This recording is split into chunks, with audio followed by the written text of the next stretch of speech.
পাঁচ ওয়াক্ত নামাজ পড়া হচ্ছে পাঁচটা নদীর মধ্যে গোসল করার মতো।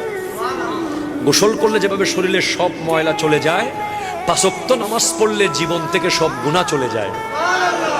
যখন আপনি উযু করার সময় হাত ধোবেন, হাতের গুনাহ চলে যাবে। যখন মুখে পানি দিবেন, মুখের গুনাহ চলে যাবে। যখন মাথা মাসাহ করবেন, মাথার গুনাহ চলে যাবে। যখন পা দৌত করবেন, পায়ের গুনাহ চলে যাবে। সুবহানাল্লাহ। এরপরে নবীজির হাদিস, মান সাল্লা আলাইয়া সালাতান ওয়াহিদাতান সাল্লাল্লাহু আলাইহি আশরা সালাওয়াতিন ওয়া খুত্তাতানহু আশরু খাতিয়াতিন ওয়া রুফিআত লাহু আশরু দারাজাতিন।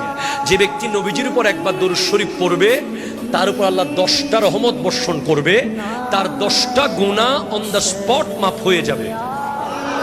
তাহলে নবীজির উপর দরুদ পড়লে গুনাহ মাফ হয়ে যায়। সুবহানাল্লাহ, জোরে বলেন।